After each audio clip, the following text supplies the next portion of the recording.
सुखदेव भगवान से प्रश्न किए, महाराज सृष्टि के क्रम में जीव कौन आए? सृष्टि के क्रम का वर्णन करते हुए अंत समय में मनु और शतरूपा को उत्पन्न किए ब्रह्मा जी महाराज। एक हिरण्याक्ष नामक दैत्य पृथ्वी को रसातल में छिपा दिया था। उसी समय छींक के माध्यम से वाराह भगवान की उत्पत्ति होती है और वाराह भगवान ने पृथ्वी को उद्धार किया और हिरण्याक्ष के पद का कार्य किया। मनु महाराज की 3 बेटियां हैं, आकृति, देवहूति और प्रसूति। देवहूति मैया का विवाह कर्दम ऋषि के संग हुआ। कर्दम ऋषि के घर में 9 बेटियां आई, लेकिन पुत्र कोई नहीं आया। लेकिन भगवान बोले थे हम आपके घर में बेटा बन करके आएंगे। लेकिन 9 बेटी के बाद माता देवहूति खूब गौ सेवा करती हैं, लेकिन आशा नहीं छोड़े। भगवान ने कहा है मुझे पुत्र चाहिए तो परमात्मा ही चाहिए। खूब गौ सेवा और गौ सेवा के बदले पर कुछ समय के बाद 10वें नंबर में उनके घर में पुत्र का जन्म होता है और वो साक्षात नारायण पुत्र बन करके आए। बोलिए कपिल भगवान की जय। घर में 9 बेटियां, पुत्र कोई नहीं, लेकिन उनको फिर भी विश्वास था गौ माता मेरे लिए कुछ अच्छा ही करेंगे। इसलिए जो कार्य आशा में है, जो कार्य धैर्य में, हम लोग क्या करते हैं धैर्य खो देते हैं, जल्दीबाजी ज्यादा होती है। याद रखना जल्दबाजी का कार्य हमेशा विफल ही होता, दुखदायी ही होता। इसलिए भगवान क्यों नहीं करेंगे। एक किसी गांव में कई सालों से जल वृष्टि नहीं हुई और जब जल वृष्टि नहीं हुई लोगों ने कहा भगवान से प्रार्थना करो। एक छोटा सा बालक गया छाता लेके। लोगों ने कहा छाता क्यों लेके जा रहे हो? बोले मुझे विश्वास है प्रार्थना करेंगे तो जल वृष्टि होगी। भगवान कहाँ है? भगवान कहीं नहीं है, न मंदिर में है, न मस्जिद में है, न गुरुद्वारे में। अब कहेंगे महाराज तो ये कैसी बात होगी, भगवान कहीं है? भगवान केवल हमारे भाव में है, हमारे विश्वास में है। अगर भाव है, विश्वास है, वही परमात्मा मंदिर में है, वही परमात्मा कण कण में है, वही परमात्मा अणु अणु में है। जहां विश्वास की कमी, आज क्या है? विश्वास की ही तो कमी है। पिता का पुत्र पर विश्वास नहीं है, पति का पत्नी में विश्वास नहीं है, भक्त का भगवान में विश्वास नहीं है, गुरु का शिष्य पर विश्वास नहीं है। जहां विश्वास की कमी है वहां से परमात्मा दूर है, जहां विश्वास है वहां परमात्मा है।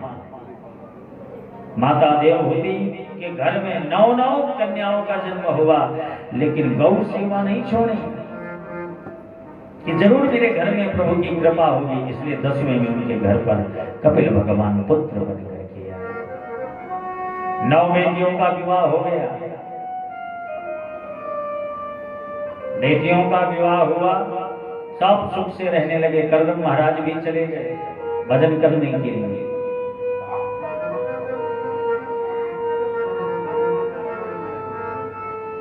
अब एक दिन माता देवहूति कपिल भगवान के पास गई और कहने लगी बेटा तम त्वागता शरणं शरण्यं स्वभृत्य भाति।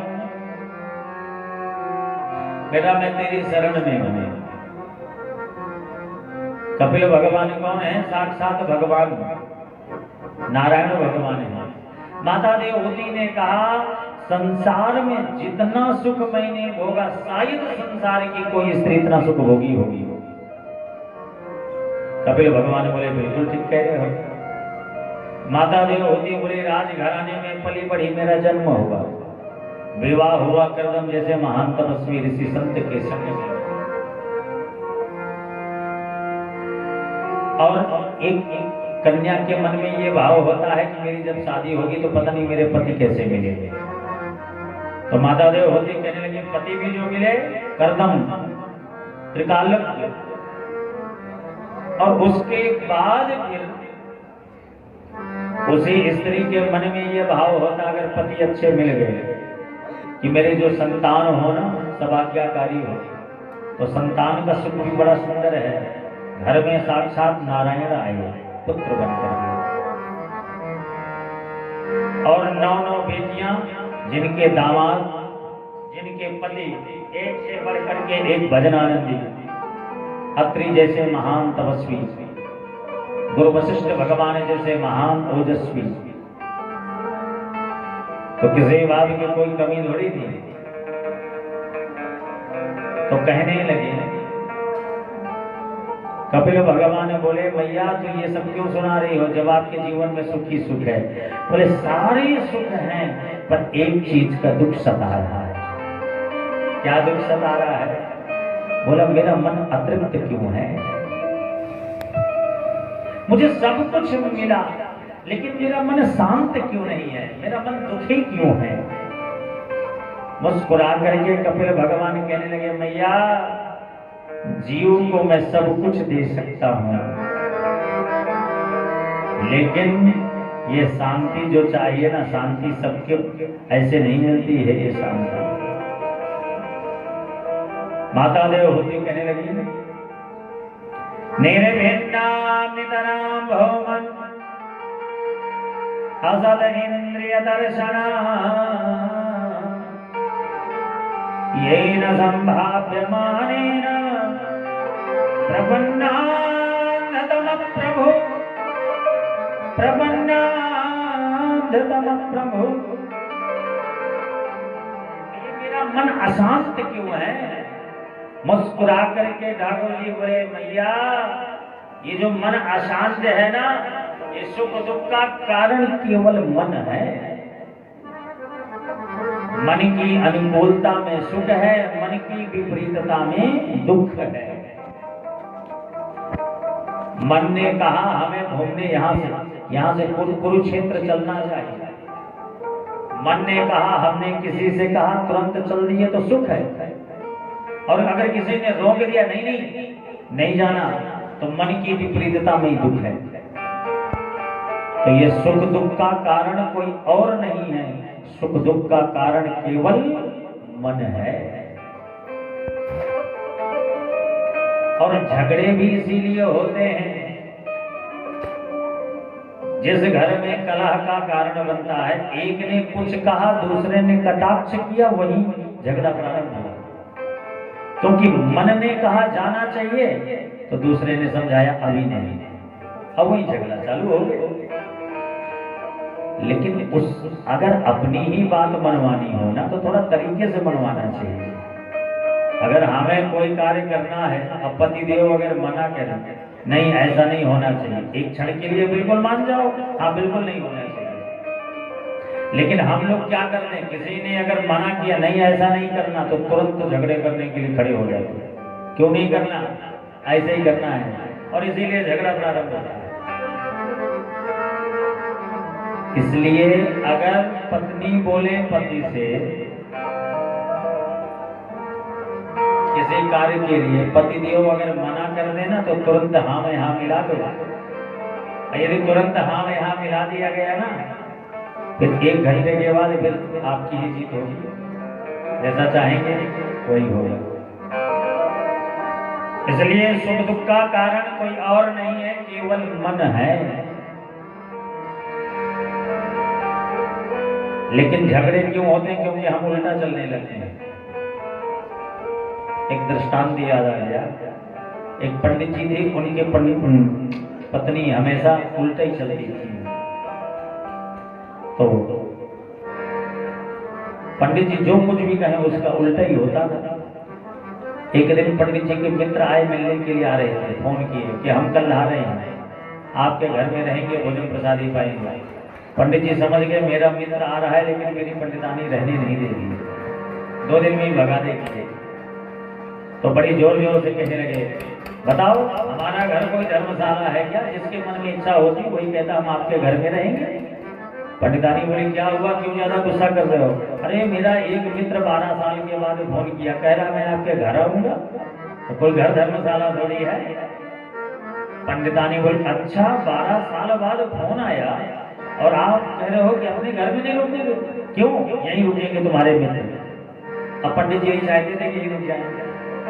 बोले ठीक है देवी तुम्हारी इच्छा, अगर तुम कहते हो रोक लो, लेकिन एक बात का ध्यान रखना, कोई पकवान व्यंजन मत बनाना, बस रुके सूखा खिलाना, अपना धन थोड़ी खर्चा करेंगे।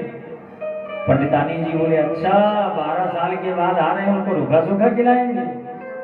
अब पंडित जी भी यही साहित्य देखे बढ़िया अच्छे से स्वागत सत्कार हो, तो वो हमेशा उल्टे ही चल रही। अच्छा कुछ समय के बाद हरिद्वार में आया कुंभ मेला, तो सब लोगों ने कहा पंडित जी आप भी चलो कुंभ मेला में दर्शन करके आओ। तो पंडित जी की इच्छा थी, लेकिन पंडितानी मना कर देंगे, मन में भाव आया। फिर बाहर से आए आवाज करते हुए, बताओ जिसको देखो वो यही कहता है हरिद्वार में कुंभ मेला लगा हुआ, कुंभ मेला लगा, चलो दर्शन करके आते हैं। मन चंगा तो कटौती में गंगा, हम घर में ही रह लेंगे और भाव से कि घर ही हमारा हरिद्वार है और कुंभ है। पंडितानी बोली एक बात बताओ, 12 वर्ष के बाद कुंभ मेला आता है, तुम घर में ना हो, चलो सीधे वहीं चलना। पंडित जी बोले ठीक है देवी, लेकिन एक बात का ध्यान रखना, घर से कोई खाने पीने का सामान लेके मत जाना, रास्ते में खाते पीते चलेंगे। पंडित जी बाहर का खाते नहीं थे। पंडितानी बोली अच्छा हम मत दौड़ी गए हैं, हम घर से बनाएंगे, घर से लेके चलेंगे।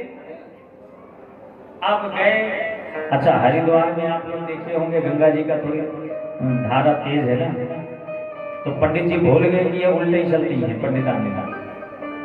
तो पंडित जी के मुख से निकला भाव में, अरे भाग्यवान ज्यादा गहरे जल में मत नहाना, नहीं कहीं बह ना जाओ, किनारे में नहाना।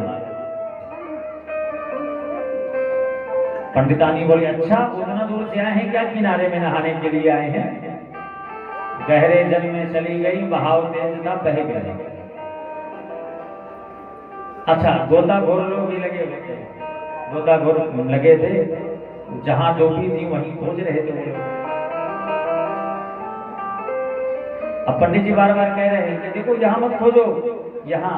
गोताखोर लोगों ने कहा डूबी यहाँ है तो यहाँ ना खोजे तो कहाँ खोजे? बोले जीवन भर ये उल्टा चली है तो बीच धारा में अगर डूबी है तो किनारे में लगी होगी, ये उल्टा ही चलती है, इसलिए आप इधर खोजो। इसलिए कुछ लोगों का स्वभाव होता है कुछ उल्टे ही चलते हैं। इसलिए जिस घर में कुछ झगड़े ज्यादा होते हो ना, पत्नी अगर पति से बोले कि ये कार्य करना है, पति देव अगर मना कर दें तो एक क्षण के लिए मान जाओ, और एक क्षण के लिए अगर मान गए तो दूसरा क्षण आपका है, फिर वो क्षण कोई नहीं ले सकता है। और झगड़े वहीं होते हैं, पत्नी ने कहा ये चाहिए, पति देव कहेंगे अभी नहीं, तो वहीं से झगड़ा प्रारंभ होगा। यही कारण है ना।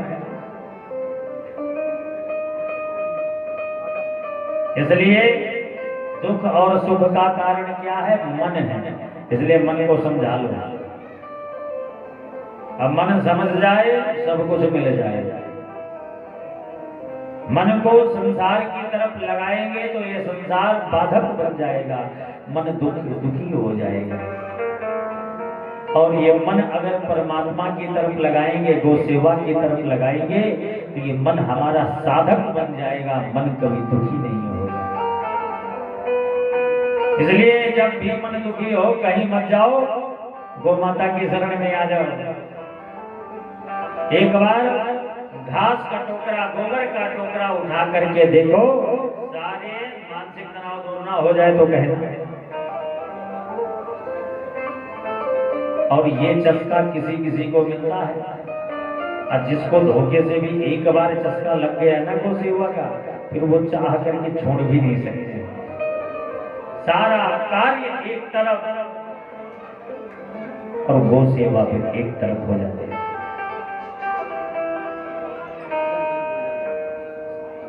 अच्छा, मन से अगर कहा जाए भजन करो तो मन भजन नहीं करेगा। जो हमारा मन है ना, बिल्कुल लोहे के छड़ के बराबर है। मन को कितनी समझाया जाए नहीं मानेगा। तो मन को भी मोड़ा जा सकता है। कैसे मोड़ेंगे? मन जितना ही दुखी हो आपका, अशांत हो, तो कहीं मत जाओ, यहीं श्री कृष्ण गौशाला में आए और यहाँ आकर के कुछ मत करो, गौ माता के चारों तरफ से परिक्रमा लगाते रहो। ओम श्रुभ्यै नमः, ओम श्रुभ्यै नमः, इसका जप करते रहो। ये गौ सेवा सबको नहीं मिलती है, भगवान श्री कृष्ण को भी ये प्राप्त नहीं हो पाई थी। गोलोक धाम में जाकर के जब गोविंद 1,00,000 बार जब ओम श्रुभ्यै नमः का मंत्रोच्चारण किए, जप किए, तब उनको यह गो सेवा मिली।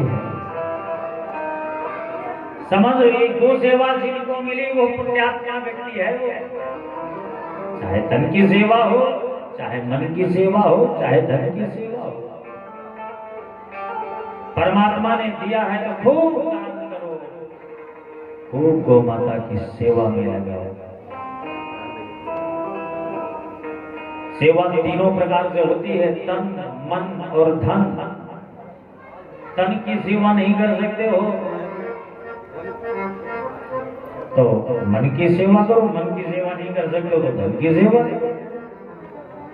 तीनों प्रकार की है सेवा। इसलिए निरंतर अगर अपना मन गौ माता के श्री चरणों में लगाएंगे तो एक ना एक दिन ये मन हमारा शुद्ध हो जाएगा, फिर भटकेगा नहीं संसार की तरफ। किसी व्यसनी के संग में रहेंगे तो व्यसन की आदत लगा ही देगा, किसी मद्यपान इत्यादि खाने वालों के संग में रहेंगे तो एक न एक दिन वो चस्का लगा ही देगा। इसलिए ऐसे लोगों के संग में रहो जो मन कभी भटकने ना पाए। तो माता देवहूति से कहने लगे कि मैया मन को काबू में करो। तो मन कैसे आएगा काबू में? बोले संतों के संग में रहेगा। कैसे संतों के संग में रहना है? शिवः कार्णिकाः श्रीहिदः सार्वभौमः अरतशत्रवः साधवः साधुभूषणः।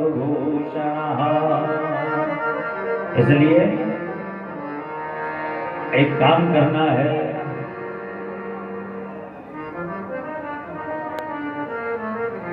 मन को लगाओ। और मन कब लगेगा? जब लगातार गौ सेवा में संलग्न होंगे, संतों की शरण में जाएंगे। और याद रखना, और इस बोलिए भगवत्सल भगवान, इस पापी युग में